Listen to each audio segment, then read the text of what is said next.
The Iowa Caucus explained with Reese's candy. Or, why the heck is this so confusing, Iowa, and I have to look it up every 4 years, and then always forget what's going on, and my uncle explains it to me like I'm an idiot, but he barely graduated high school. The jerk, he just watches crappy Fox News all the time. God. First, what the hell is a caucus, and how does it work?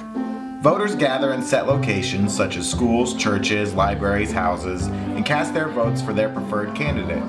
Those who show up get to cast their votes. No absentee ballots.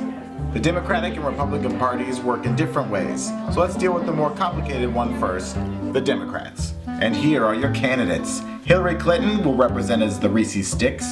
Bernie Sanders will be the Nutrageous, a delicious member of the Reese's family. Martin O'Malley, a distant third who needs a big break, will be Reese's Fast Break. And for fun, let's say Barack Obama breaks the rules and runs for a third term. He's a known entity, so he'll be an old favorite, the Reese's Cup. So once they get to their caucus locations, voters will stand in an area of the room designated for the candidate who they want to give their support to. If you're undecided, there's an area of the room for that too. We'll use the white Reese's in this scenario.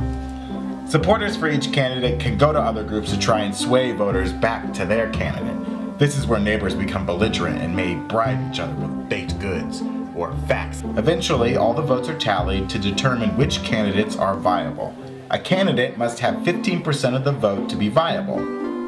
Supporters for an inviable candidate must then move to a viable candidate or band together to make an inviable candidate viable. Looks like you're back in, Barack. You're out of here, O'Malley. Hit the bricks. Or they can abstain and their votes mean nothing and someone like our producer eats them. The votes are then tallied again with the viable candidates. The results are reported to the state Democratic Party, and delegates are elected to represent their candidates at county conventions, state conventions, and eventually the national convention. Well, the Republican caucus is a lot simpler.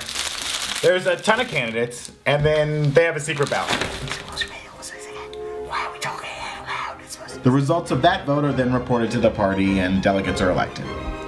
Delegates in the Republican Party must vote for the candidates they were elected to represent, thanks to some funny business by Ron Paul supporters in 2012. Get out of here, you Rolos! And all this happens thousands of times in over 1,600 precincts. Way to keep it confusing, Iowa! Also, there are a lot of different kinds of Reese's candy. Stay delicious, you sexy people. We're out.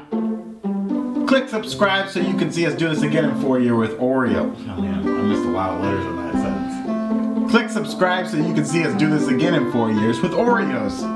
Man, they make a lot of Oreos. Like way more Oreos than they even make Reese's. We should have done this with Oreos. Oh Jesus, get these out of here.